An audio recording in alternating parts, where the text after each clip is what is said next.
Without so much as a greeting, Eleanor thrust a heavy envelope into my trembling hands. "Sign this now, Avery," she said coolly, "or there will be no wedding." For a moment, the room spun. I quickly unfolded the document, my heart pounding as I realized it was a contract, a prenup laden with clauses so severe they seemed ripped from a nightmare. "Welcome to DCM Reddit, tell me what time it is and where you are in the world, my love, please help me subscribe and comment. Now let's follow the story. I always believed that the morning of your wedding would be filled with gentle smiles and whispered promises. As a 28-year-old graphic designer, I'd poured my heart into every detail of my wedding day, dreaming of a celebration of love with Gavin, a dedicated 32-year-old software engineer who had been my rock through every twist and turn. But as fate would have it, nothing ever goes exactly as planned. I was in the bridal suite at the Aurora Estate Banquet Hall, surrounded by the soft hum of my bridesmaids' laughter and the delicate rustle of satin dresses. I was just adjusting the lace of my vintage veil when a knock shattered the calm. The door swung open abruptly, and in strode Eleanor Hayes, Gavin's mother, a woman known for her steely determination and commanding presence. Dressed in a sharply tailored lavender suit and with eyes that brooked no argument, she did something I never could have imagined on what was supposed to be the happiest day of my life. Without so much as a greeting, Eleanor thrust a heavy envelope into my trembling hands. "Sign this now, Avery," she said coolly, "or there will be no wedding." For a moment, the room spun. I quickly unfolded the document, my heart pounding as I realized it was a contract, a prenup laden with clauses so severe they seemed ripped from a nightmare. It dictated that if our marriage ever unraveled, I would forfeit any claim to our shared assets, all earnings during the marriage would be deemed Gavin's alone, and I'd have no decision in the upbringing of any future children. Confusion and disbelief warred inside me. I had never been prepared for such demands, especially not on my wedding day. As I stood there, frozen in shock, the door opened once again. Gavin entered, his face a portrait of confusion that quickly hardened into anger as he took in the scene, his mother's imposing figure and the damning contract in my hands. "Eleanor, what is the meaning of this?" Gavin's voice was low and firm, a protective barrier forming between us and the storm she had unleashed. Her answer was chillingly matter-of-fact. "This is a necessary precaution to protect my son," she said. "You will sign, Avery." In that heartbeat of silence, I felt as if the very foundation of our future was shaking. My carefully orchestrated day of love and celebration was in freefall, and I could do nothing but watch in dismay. Then, as if driven by a surge of inner strength, Gavin stepped forward. Without a hint of hesitation, he snatched the contract from my hand and tore it into shreds, his eyes blazing with conviction. "You're not marrying a contract, Mom," he declared, his tone leaving no room for further coercion. "I'm marrying the woman I love, and I will not let anyone, including you, control our lives." But the confrontation was far from over. In an unexpected move that left everyone in stunned silence, Gavin reached into his briefcase and produced an envelope of his own. With deliberate calm, he handed it to Eleanor. I watched, heart in my throat, as she hesitantly unfolded the papers inside. The document detailed her own hidden misdeeds, irregularities in family finances, secret transfers, and manipulations that she had kept locked away for years. It was a counter-contract, one that exposed her actions in a language as cold and unforgiving as the legal clauses it contained. "Sign this, or everything I've revealed will be made public," Gavin stated evenly. His words cut through the tension like a knife, and for the first time that day, the unyielding control Eleanor had always exerted began to falter. Her confident mask slipped, revealing a flash of fear and uncertainty in her eyes. I stood silently, the shock of the morning morphing into a bitter realization. This was more than a personal vendetta, it was a battle for the future we were about to build together. Gavin's unwavering stance filled me with both admiration and a deep-seated sorrow that our wedding had turned into a battleground of wills. His actions spoke of love, loyalty, and a fierce determination to protect our bond, even if it meant standing against the woman who had long loomed over his life. As Eleanor backed away without a word, the atmosphere in the bridal suite shifted from chaos to an uneasy calm. We knew that the ceremony would go on, yet the joy we had envisioned was now laced with apprehension. That afternoon, amid exchanged vows and tender promises, the weight of the morning's revelations hovered over every word. I clutched Gavin's hand tightly as we stepped into a future shadowed by betrayal and hidden secrets. The reception that evening was subdued, a far cry from the jubilant celebration we had planned.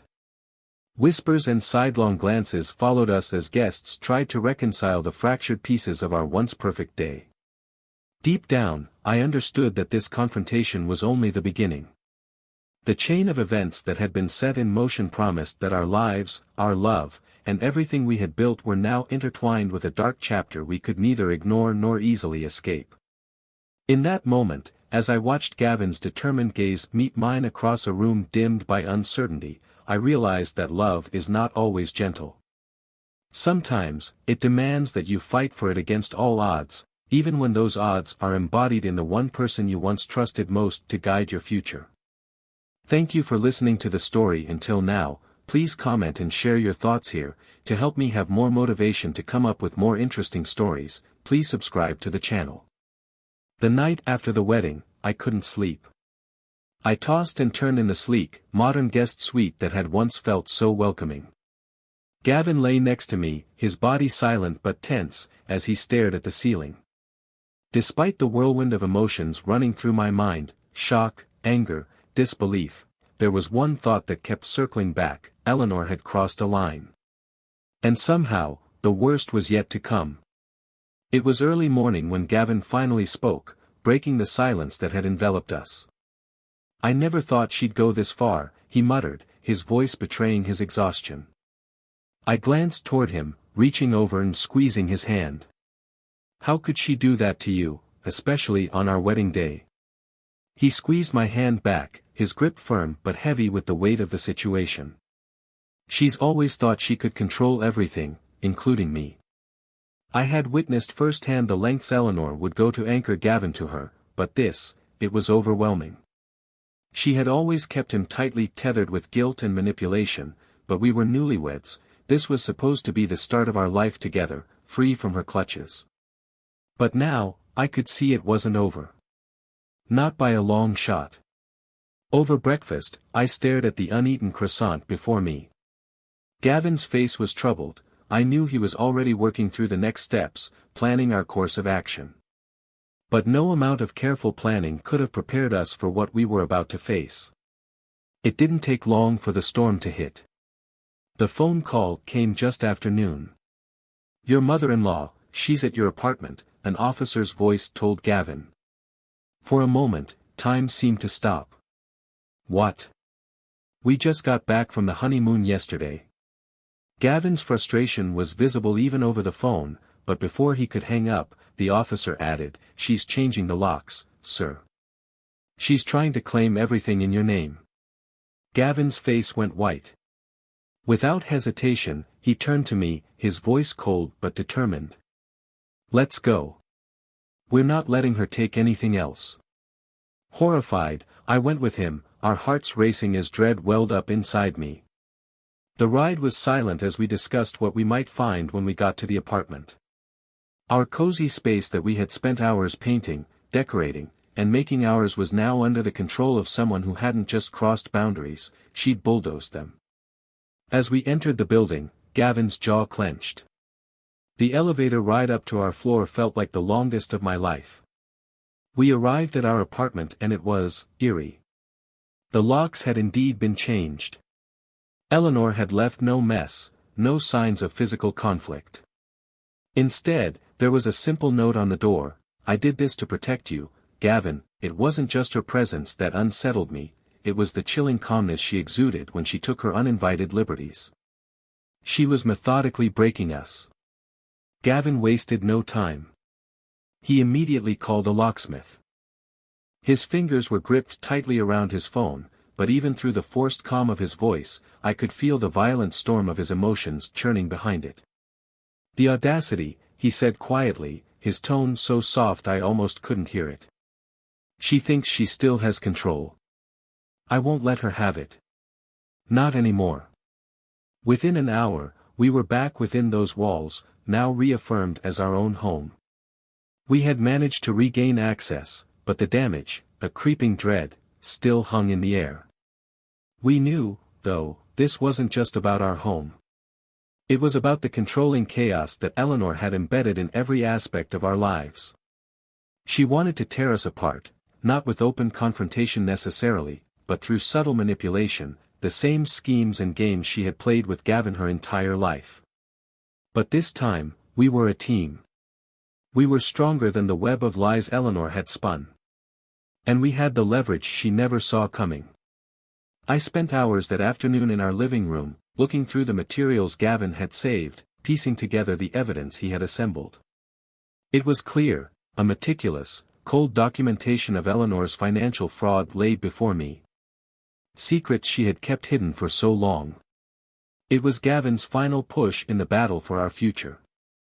"I'm going to expose everything," he said after combing through the papers. All of it.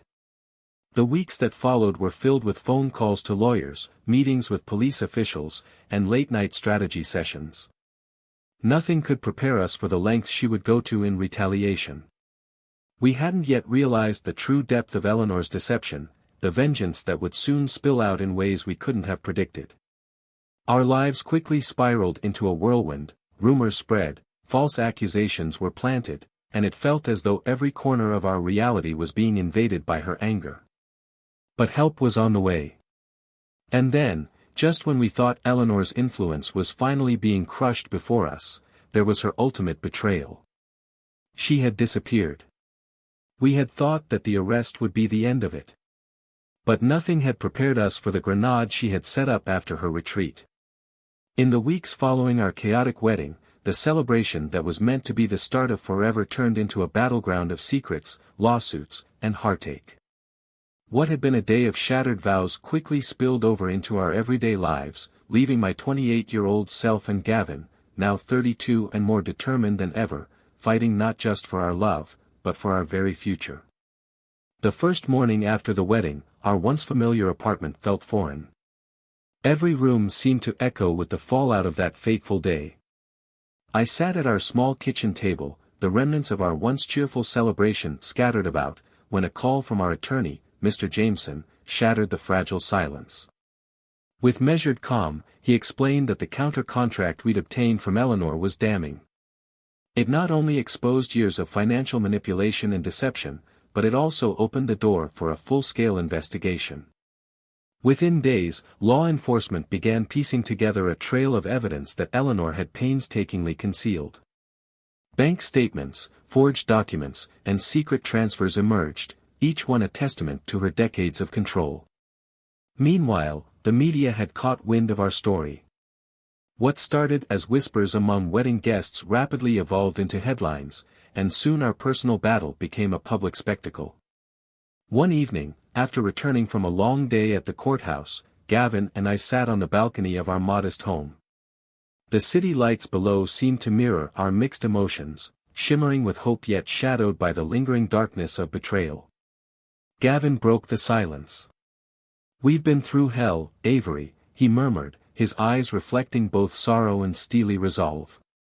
"But we're still here, together. Every day we're fighting to reclaim our lives, and I wouldn't have it any other way." His words, simple yet powerful, reminded me that even amid chaos, our love had become our strongest shield. The courtroom became our new battleground. On the stand, I recounted the events of that dreadful morning, the cold determination in Eleanor's eyes, the shocking ultimatum, and the moment Gavin tore up her contract in a declaration of defiance. Though my voice wavered at first, Gavin's unwavering presence lent me the courage to speak truth to power. Each piece of evidence we presented chipped away at the carefully constructed facade that had long shielded Eleanor from accountability. During a recess, I met with Gavin's father, a quiet man who had long suffered under Eleanor's manipulations. Over steaming cups of coffee in a modest diner, he confided, "I always knew something wasn't right." I stayed silent, thinking it was easier than confronting her. But now I see we have a chance to set things right. His admission was bittersweet, a reminder that the repercussions of Eleanor's actions had hurt everyone, not just us. Yet, even as the case gained momentum, unexpected challenges surfaced. One crisp autumn morning, as I was finalizing details for a new design project in my small studio, a text message from an unknown number sent a chill down my spine. "You think you've won, but the game has just begun." Gavin's eyes darkened as he read the message. Without missing a beat, he reassured me, "We'll handle it. We have the truth on our side, and no one can silence us." His determination was contagious, and though uncertainty loomed large, our resolve only grew stronger. Outside the courthouse, the press swarmed like hungry vultures, hungry for every detail of our private struggle turned public drama. Yet amid the flashing cameras and probing questions, we clung to our shared promise, to build a life defined by our choices, free from the chains of manipulation and deceit. The trial itself was a grueling test of endurance. In a packed courtroom filled with reporters, family members, and curious onlookers, the prosecution meticulously laid out Eleanor's transgressions. With each new piece of evidence, the room's atmosphere grew heavier, until, finally, the once formidable matriarch of control began to crumble under the weight of undeniable facts. Gone was the commanding presence of the woman who had once dictated the terms of a wedding day. In her place was a frail figure struggling to maintain a veneer of dignity. Testifying again, I found that my words carried more weight than I'd ever imagined. Each recollection of that morning, the shock, the fear, the resolute defiance, became a rallying cry for justice. It was not just a legal battle, it was a journey toward reclaiming the narrative of our lives. Every tear shed and every trembling breath in that courtroom signified a step away from the oppressive shadow that had haunted us for so long. As the trial progressed, a fragile hope began to emerge. The authorities, bolstered by our evidence, worked tirelessly to dismantle the empire of secrets Eleanor had built. Slowly, the public began to see that our story was not one of greed or malice, but of resilience and the unwavering pursuit of truth. Late one night, as I stared out the window at a star-studded sky, I reflected on how the events of the past weeks had irrevocably changed us. We had come to understand that true strength is not the absence of pain, but the courage to rise above it. In that quiet solitude, I vowed that no matter what challenges lay ahead, Gavin and I would face them as one. Our love had been forged in the crucible of betrayal, and it would now serve as the foundation for the life we were determined to rebuild. The impending court verdict promised to be a turning point, a final severance from the control that had long bound us. Though the road ahead remained uncertain, one truth shone clearly: our future was ours to shape, free from any contract but the one we signed with our hearts. As the days drew nearer to the court's final decision, the weight of the battle began to wear on both Gavin and me. We had already endured months of emotional turmoil, the public scrutiny, the media frenzy, the constant reminders that our lives were no longer private. But the one thing that kept pushing us forward was the truth. Every decision we'd made had been rooted in love, integrity, and the desire for a life free from Eleanor's toxicity. It was a Tuesday afternoon when the verdict finally came, after a drawn-out trial that had felt like an eternity. Gavin and I sat side by side, our fingers tightly interwoven, hearts pounding, as the judge read out the sentence. Eleanor, no longer the self-assured woman who had so ruthlessly tried to control everyone around her, sat at the defendant's table, her gaze cold and distant. The courtroom was hushed as, one by one, the charges were confirmed: identity theft, financial fraud, forgery. When the judge announced that she would serve 6 years in prison, I felt an odd mix of relief and sadness. Despite all that she'd done to us, despite the havoc she'd caused around us, in my heart, I couldn't help but wonder if there had been a time, long ago, when Eleanor was different. But the events had unfolded irrevocably. There was no going back. The room broke into a murmur as she was led away in handcuffs, and Gavin, always the protector, stood without a word. His eyes locked with mine, and in that moment, I saw the storm of emotions brewing deep inside of him: anger, frustration, fear, but beneath it all, an unshakable determination. "Are you okay?" I asked quietly, my voice a soft whisper amidst the chaos around us. He simply nodded, but the tightness in his jaw told me all I needed to know. No, he wasn't okay. Not yet. Maybe not ever. As the prison sentence was handed down, Gavin's father's relief was palpable. For the first time, he could breathe freely. He had spent years under Eleanor's oppressive grip, unable to leave. But now, he was finally free, not just from her control, but from the life of isolation she had forced upon him. I didn't realize how much I missed the freedom of making my own choice, he admitted one evening over drinks at a quiet pub, a rare moment of peace. Gavin and I shared the unspoken understanding that his path to freedom had not been an instant one. It had taken decades of quietly pretending all was well, of suppressing his unhappiness just to keep the peace.